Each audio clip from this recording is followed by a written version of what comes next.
What's up, YouTube? How's everyone doing this lovely, lovely, lovely night? This your boy Reg in the building. Got my homeboy Try in the building with me, aka Skin Jordan. That's good. Yep. So we're going to still continue with our top 10 insert year of rap or whatever we want to call this shit. This time I'm going to do a year I'm not really too fond of because I didn't really have a lot of. I mean, don't get me wrong, this was an okay year for hip hop, but at the same time, Right. a lot of weak shit came out this year, and it's like my top 10 hip hop albums of 2011. So,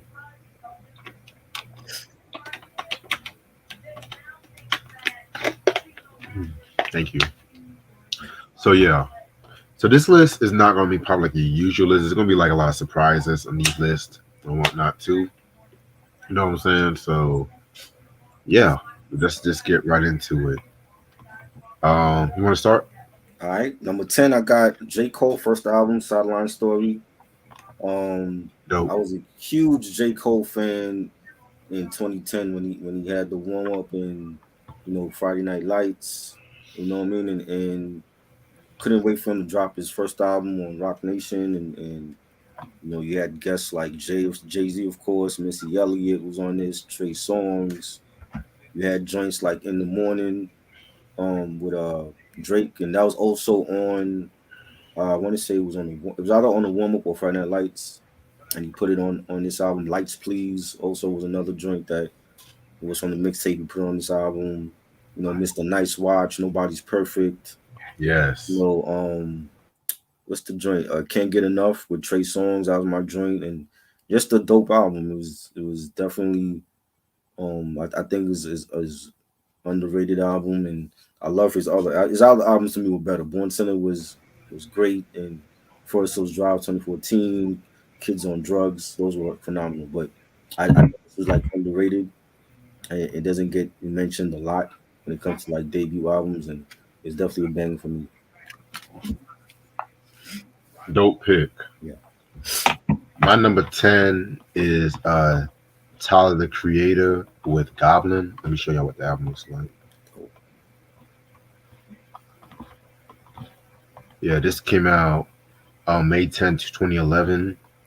Um, this is actually his debut album because people want to say Bastard is his first album, but Bastard was a mixtape.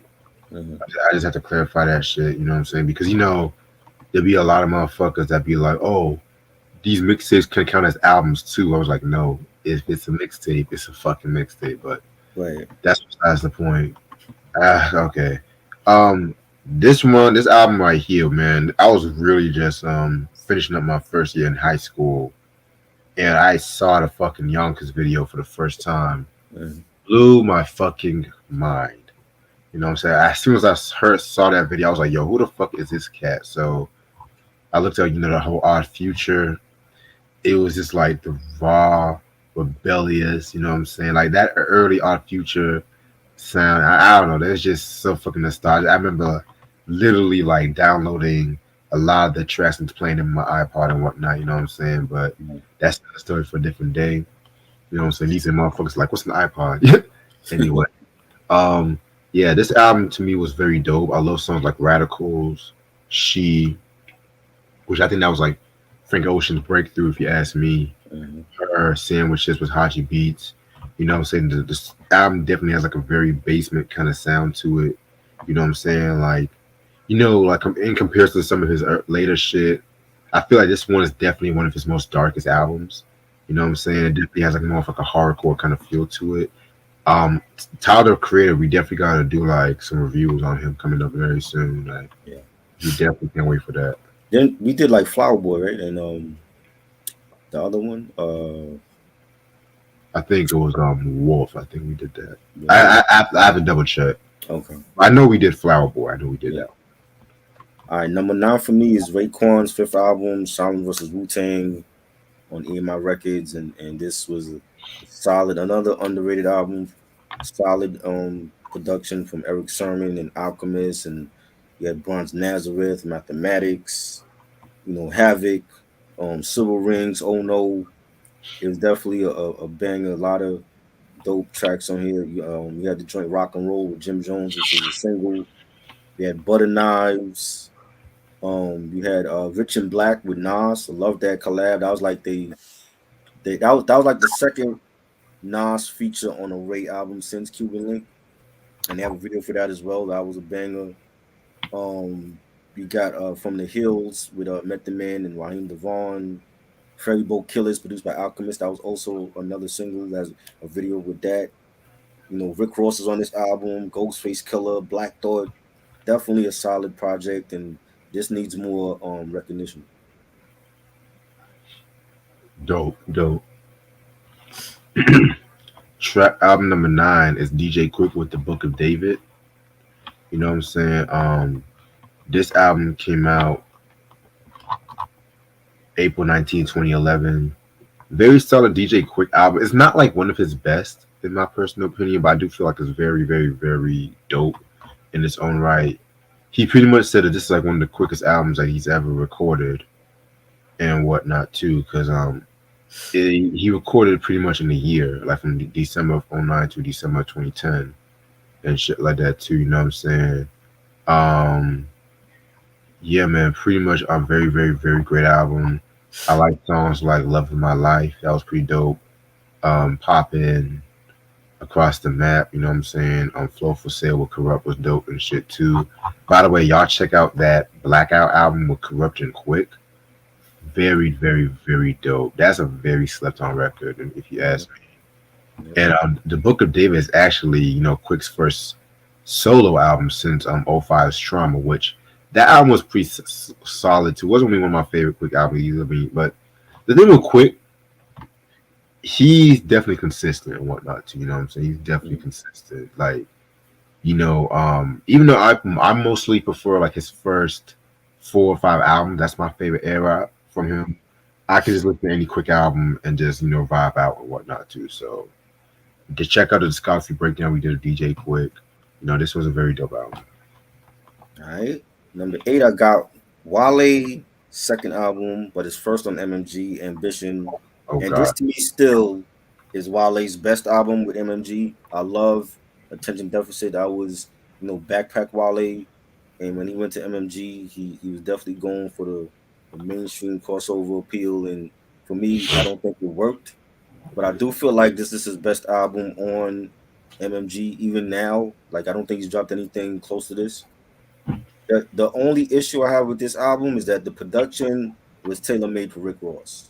If you listen to a lot of the beats on here, even like the joints like Miami Nights and Double M Genius, that's all Rick Ross.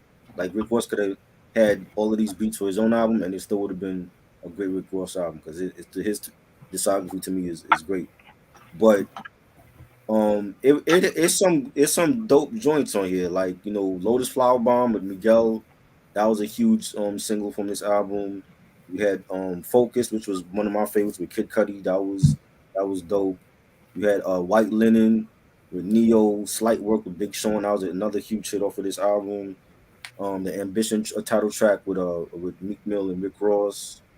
You had That Way. That was another big smash over this album with Jeremiah and Rick Ross, and it was a banger. But I just felt like the production was definitely tailor made for Rick Ross. He probably picked out the beats for Wale to rhyme to, and it was dope. It's just I never felt like Wale fit in with MMG. You know what I'm saying? And even to this day now, he's still with them. I still don't feel like he's made anything great on that label.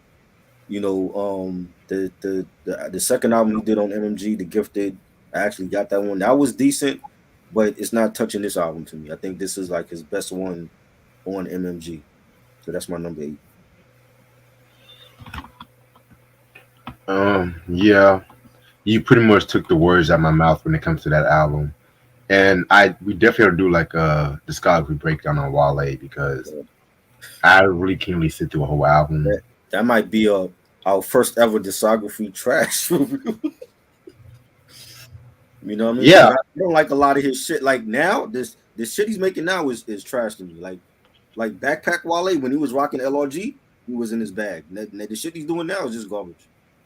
Yeah, I agree. Like the first album, I would not call a classic, but I do call it a very great album. Yeah. If you ask me, Ambition, I'm not gonna hold you. It has some joints, but it was the beginning of the end. Every album after that, it's got worse and worse and worse. You know, that might be the first discography breakdown we might agree with everything on. To agree with Bro, you, that's this. That might be like a trash discography. But we've never done one of those. This might be the first one.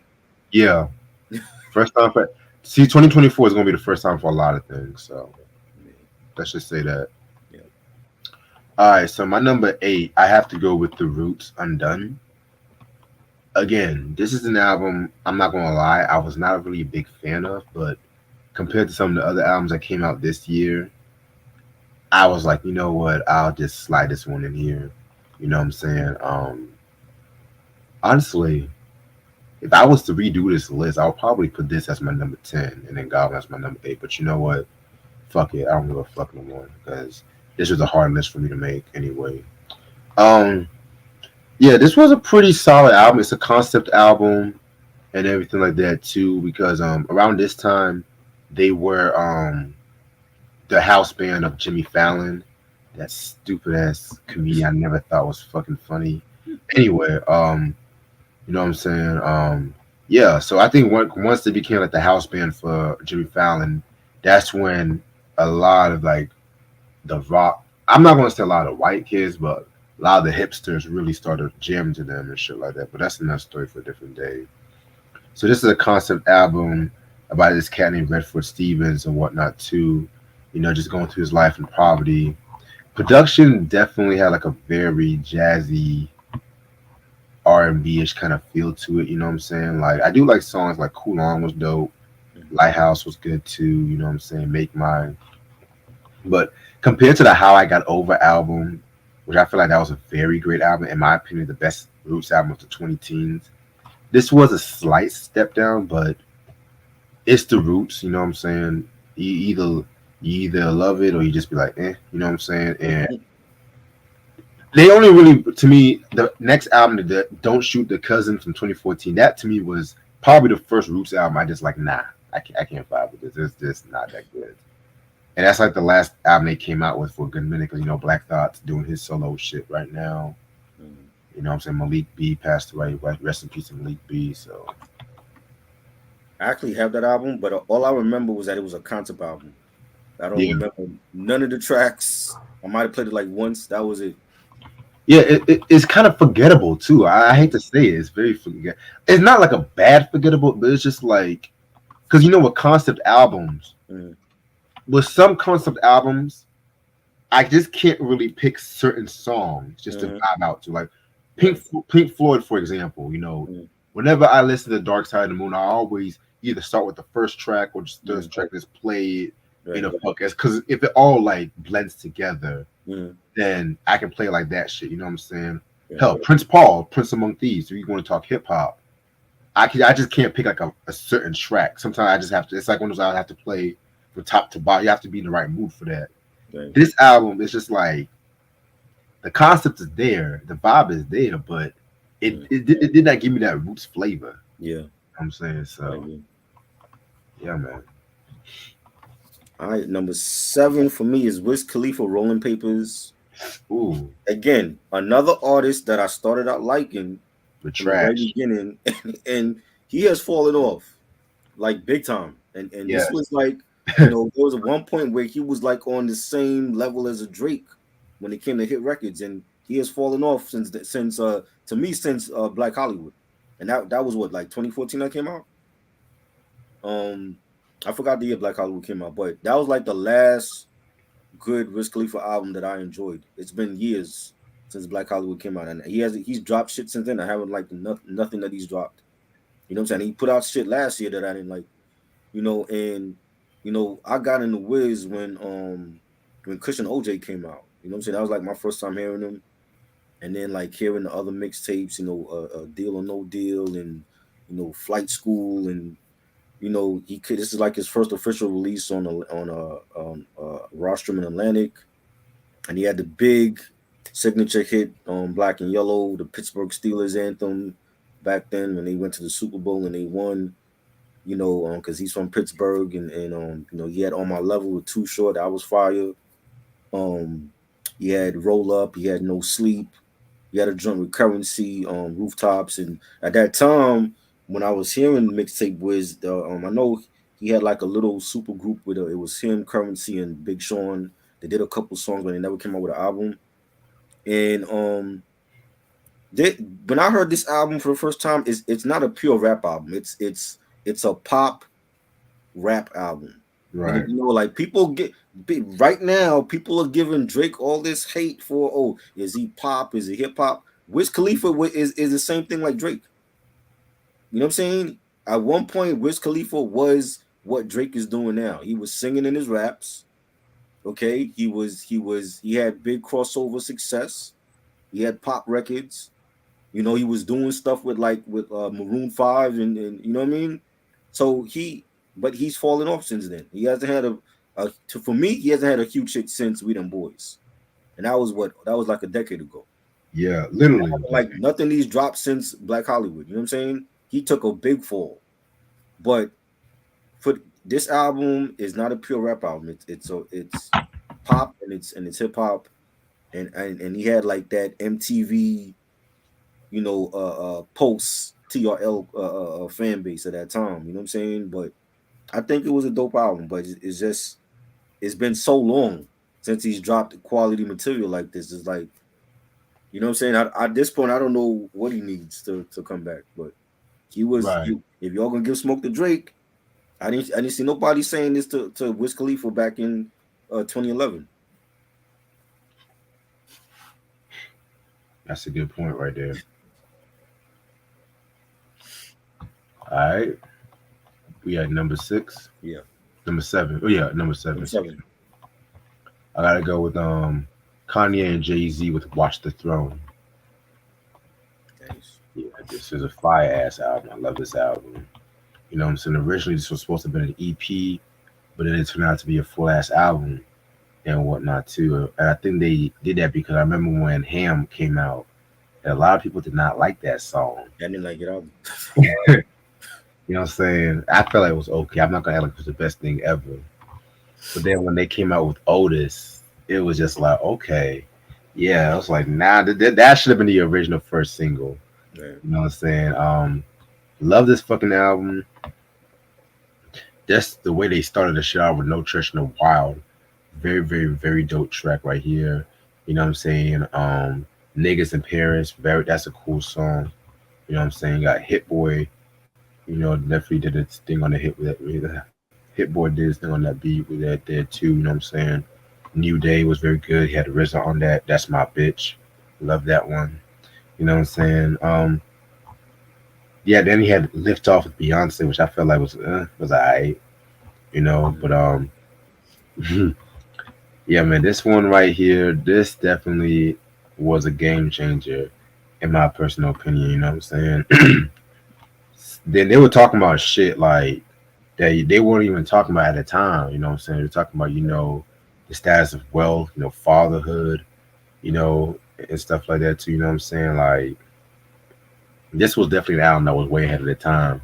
I feel like if it wasn't for albums like this, we want to have shit like, you know, 444 or even like the Yeezus album and stuff like that too, you know what I'm saying? Very, very, very dope shit. And that's my number 6 is Watch the Throne. Nice. I think you know, yeah, I didn't like Cam when it first came out. I remember that was like the teaser joint. But you know, when you hear joints like No Church in the Wild and you know, the Joy, the one that P Rock produced for them. What else they had on there? New Day was fire. Niggas in Paris, Otis. That was a banging album. My thing was with that, I felt like a lot of the tracks were more tailored for Kanye's style than Jay. And I felt like a lot of this, you know, some of the songs Jay got on just to like switch it up, but I felt like a lot of the songs on there was more for like Kanye's style of rap, but it was dope. I mean, they definitely have a great chemistry together, and I would like a Watch the Throne too. I don't know if we ever gonna get that, but definitely a good album. Definitely. My number 6, I did not mean to share this album already. Is the Beastie Boys with Hot Sauce Community Part 2. This is actually the last album they came out with. Originally they were supposed to come out with Hot Sauce Committee Part One. You know what I'm saying? But from what happened was, of course, we all know MCA was diagnosed with cancer, and they had to cancel the tour and the album for it. I wish that would actually come out though. Yeah, they need to come up with that. Yeah, but a lot of the tracks pretty much appeared on Part Two. You know what I'm saying? I remember the song "Too Many Rappers" came out. I love that record. Nas definitely did his thing with that one. Yeah. Make Some Noise.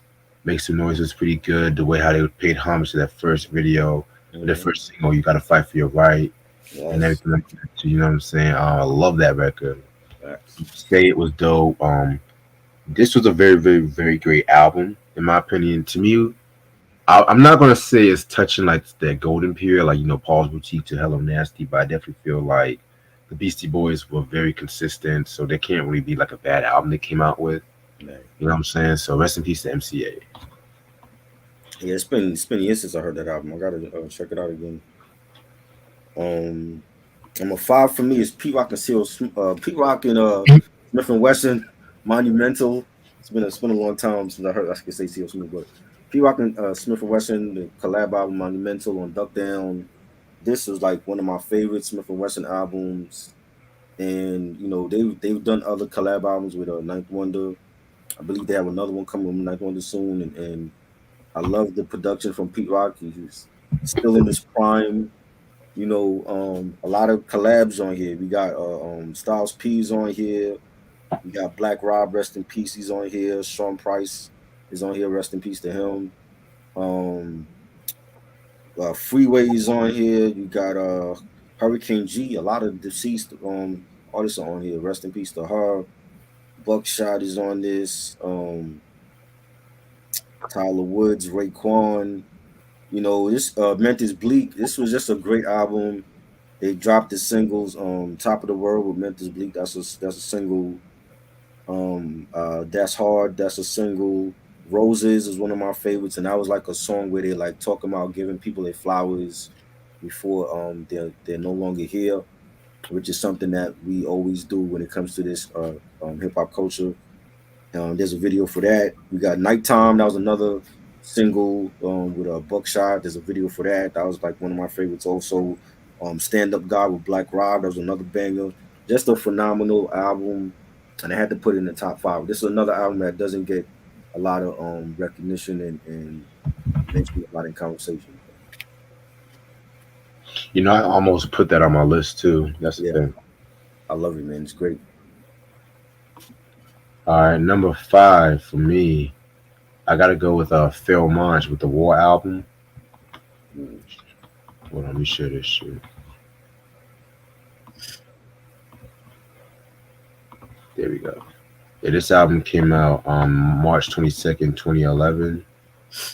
Very cool album, very dope. Again,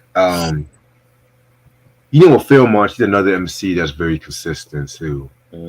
I'm saying his first 2 solo albums, Eternal Affairs and Desire, are my personal favorites. Yeah. But I do love, the War and even the PTSD album. You know what I'm saying? I feel like those ones were very great as well too. Oh, yeah. To put it bluntly, I give the first 2 albums A's, the last 2 albums B's. To put it bluntly, but that's not a bad thing. I mostly just blame that most on some of the production. This came out when he was on Duck Down Records. You know what I'm saying? I love songs like Haley, Selassie, Karate with Mr. Porter was dope. Black Hand Side with Styles P and Fonte was very great too. Evolve was dope. You know what I'm saying? So yeah, this one was pretty good. You know what I'm saying? Honestly, this album's kind of better than I thought. I'm gonna have to re-listen to this one and shit because I don't know. Actually, let me rephrase that. I'm gonna say the first 2 A+, this one A-. PTSD, I'll give that an A- too. Like I said, Pharaoh, he always comes in correct and shit like that. I can't give him anything less than the A, but I'm gonna have to listen to that album. But yeah, this one was a very dope one from what I remember. Dope. All right, number 4, right, is the man that people love to hate right now, Drake, Drizzy Drake, with his second official album, Take Care. To me, his best album still in his discography, and he had a lot of bangers and singles on here like Headlines and Crew Love with The Weeknd. You had Take Care, the title track with Rihanna. Marvin's Room, I remember hearing that first before the album dropped. You had what up, Make Me Proud with Nicki Minaj. You had Hell Yeah Fucking Right with Lil Wayne, The Real Her with Weezy and Andre 3000. And this was a phenomenal album. A lot of the production was done by Noah 40 and T minus Boy Wonder. Just a dope album, and I enjoyed it. I think it's still, like I said, his best album. It's a banger. He didn't cramp the album up with a lot of collabs. He had his collabs here and there, but I think this is prime Drake. This is the early Drake that I love, that he's not even doing anymore. I think he's not even dropping this type of material no more. But I love early Drake, and this is a classic album. Yeah, that was another album that I almost put that on my list, but I was like, I might put that on. People love to hate him right now. I don't know why. He's trash. That's why. He's both. He's pop and he's hip hop, and he's not the first one to do it. All right. Speaking of Drake, my next album, my number 4, comes from the rapper that called him Canada Dry. It's Common with The Dreamer and The Believer. This album came out December 19th. Very, very, very dope album, in my opinion. This was around this time there was also talks that he was going to come out with a collab album with Nas. Yeah, I think it's called that, he called it Nas.com. I think that's the shit. Still waiting for that. Yeah, that shit ain't coming out. Yeah. Everybody wants to do a collab album with Nas. Right. Meanwhile, Nas and Hit Boy, we just had like a no-bad 6-album run and shit. But all right, this album came out around the time when him and Drake kind of got into that beef or whatever. You know what I'm saying? I don't even call it you can call it a beef. It wasn't really long. He came out with that song "Sweet." Mm-hmm. Shots at Drake. I love songs like "Celebrate" was dope. "Loving Our Loss," I love that song. Surprisingly, I didn't care for "Ghetto Dreams" with Nas like that too much. To be real with you, you didn't like that? I thought that was fine. It was okay. I mean, I didn't. I was like, if this was the album going to sound like, I was like, I don't know, man. I don't know. I mean, no, like I said, No ID, and that's the thing. This was actually the first album that No ID did with Common since fucking One Day It Will Make Sense. Right. I'm saying, so that's another reason why this album's kind of very good. Mm-hmm. You know what I'm saying? Because that's another producer I feel like he got better with an age and shit like that. You know what I'm saying? So, and I do got this album in my collection. I just did not feel like taking it out of my CD thing. So it's this Common, The Dreamer, The Believer, 2011. So, all right, number 3, I got Mac Miller, Blue Slide Park. Rest in peace to Mac Miller. His first debut on was first official album, and again, like, he was like one of those artists that was dropping mixtapes, and I was listening to Best Day Ever and the Kids mixtape, and when it was time for him to come out with this album, it was just, the buzz was heavy, and he didn't disappoint, and he had joints like Frick Park Market, and the title track Blue Slide Park was fire. You had One Missed Call, Party on Fifth Ave, Up All Night. Just a phenomenal, debut album from Mac Miller, and this is an artist that kept elevating with each album. Watching watching TV with the sound off, and you had Faces and Good AM, The Feminine Divine, and every album just kept elevating, and it's a shame that we lost him. I definitely feel like he would have been like one of the best ever. To me, he's still one of the best in this modern day era to ever do it, and the first independent artist to go platinum. He had his reality show on MTV. He was doing it, man. It's a shame that we lost him, but this has always been like one of my favorite Mac Miller albums. So, Blue Slide Park. Dope. All right, number 3, I got Kendrick Lamar with Section 80. You know what I'm saying?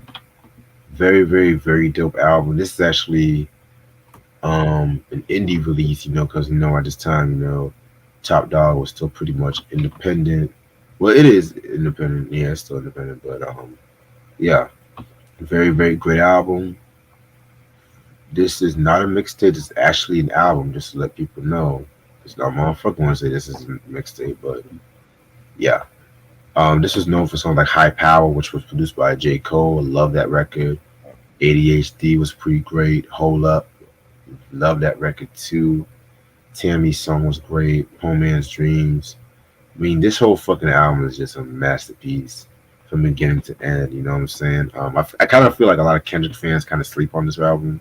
Yeah. If you ask me, you know, it just has like it was just like a perfect introduction to his style, whatnot. Too, you know what I'm saying? Like that young, socially conscious, aura he had at this time. Yeah, man, this is another great album. I love it. This is my number 3. This is my number 2. It's Kendrick Lamar, Section 80. Love this album. A lot of the tracks, ADHD. That has a video. I think that was like one of the first times I seen Kendrick in a video was that. High Powered, produced by J. Cole, was fire. Blow My High, one of my favorites. Rigor Mortis. The Spiteful Chant. Like, he had joints on here. This was definitely a great album, and this is like an early Kendrick before we got Good Kid, Mad City, and To Pimp a Butterfly, and I think it's a classic. Right. My number 2 is Raekwon with Shaolin versus Wu Tang. You know what I'm saying? Give me one second. This album came out March 8th. So this was a very, very, very controversial record. You know what I'm saying? Because at the time, this album was supposed to have been like a Wu Tang album itself. You know what I'm saying? But around this time, Ray and Ghost had the issues with RZA. You know what I'm saying? And he pretty much just said that he really wanted to like branch out outside of RZA and stuff like that too. And we started with that happened with the Immobilarity album, and I know a lot of people like that album. I think it's okay. You know what I'm saying? I just think it's okay. It's not really one of my favorites, but this is a very great album. This was released pretty much 2 years after Only Built for My Cuban Links for Part 2, which I definitely got to talk about the album very soon. I just got to talk about Lex Diamond first, you know what I'm saying? But very, very great album. I love songs like Silver Rings with Ghostface was pretty sick. Butter Knives was great too. Rich and Black with Nas was great. You know what I'm saying? Yeah, man, they definitely had a good mixture of not just the Wu members, but then you had like a lot of veterans in the hip hop game as well too. You know what I'm saying? So yeah, this is definitely my number 2. And my number 1 album, and we did a review on this, I believe it was last year, the year before last. Saigon, The Greatest Story Never Told. That's my number 1 too. Wow. And majority of it produced by Just Blaze. I think this is like Just Blaze's last great produced album.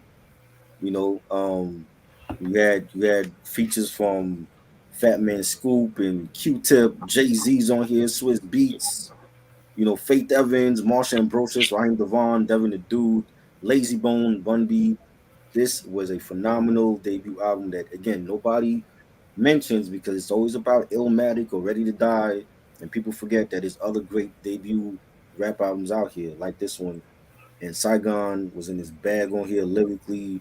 The subject matter when he talked about having frenemies, and he split the song into like friends, and then the sequel was enemies was the first part, and then the sequel was friends, and you had the joint about the preachers. That was fire, and I loved it. I think it was a classic album all around. I know he dropped a sequel for this. It wasn't that great, but this to me again is still his best album in his discography even now. And I need another album like this. Like Saigon got to get in the studio, work with Hit Boy, work with Alchemist, somebody, and do a whole album like this, just as great. And it's my favorite of 2011. Yeah, man, that's actually my favorite album from 2011 hip hop wise. Yeah. Too, you know what I'm saying? And the crazy thing is like this album was supposed to came out like in 2007, But he had issues with Atlantic Records and a lot of sample clearance issues. And then when it finally came out, it was literally like worth the wait. You know what I'm saying? The songs was very great too. I love Enemies was very great. It's All Right with Marshall Boches was good too. Come On Baby remix with Jay Z and Swiss was great. You know what I'm saying? Like Just Blaze, man. This might be Just Blaze's best work, Mm-hmm. if you ask me. It might be his best work as a producer. I agree. And yeah, man, I love the review we did. Yeah. Saigon, the greatest story never told. Yes. Um, Honestly, I don't even know have any honorable mentions to be real with you. Honorable mentions. I got a couple. I have Ill Bill and Vinny Paz, Heavy Metal Kings. That was a dope collab album. Definitely like for the boom bap purists. Apathy, Honky Kong, another solid underground slept on album. Evidence, Cats and Dogs. I believe that was his sophomore solo album after The Weatherman. Rick Ross compilation Self Made Volume 1 with all the MMG artists at that time. Omarion was on that, Meek Mill, Gunplay. I know the features. I know they had like J. Cole was on a joint. They had Wiz Khalifa on a joint. That was pretty good out of that whole series. And Pusha T, Fear of God 2, Let Us Pray. That was a banger. This was like mixtape Pusher, and he had joints produced by the Neptunes, and it was fire. Okay, pretty good. I forgot about that Pusha T joint, Loki. Yeah. Yeah, man. Um, what? I do have probably like if I had to pick one honorable mention, might be that Pete Rock and Smith and Wesson joint. You know what I'm saying? Yes. I'll definitely put that as an honorable mention. But other than that, I could just take a lead this year as a whole for hip hop. Right. All right, so I'm just gonna end this off right here. So we're gonna do 1997. We're gonna do 1997. I think I said Thursday early evening. Uh-huh. Yeah. Time to be announced on that one. I gotta see what time my sis and brother-in-law are free that day, so I was gonna go visit them too. Right. You know what I'm saying? And also this Saturday we got the Cosby Show retrospective. Saturday, I think 6 o'clock. Cause yeah, I'm gonna go to the movies that day too. Nice. So yeah, man. I'm coming back with reviews next week. Oh So boy. yeah, be on the lookout for that shit. I already got a hip hop album to start off with. All right. You know what I'm saying? So yeah, it's gonna be fun ass shit. Anything you have to say before we head out? Not right now. All right. All right. Well, I'll see y'all later. Hope y'all have a good night. All right. Peace. Peace.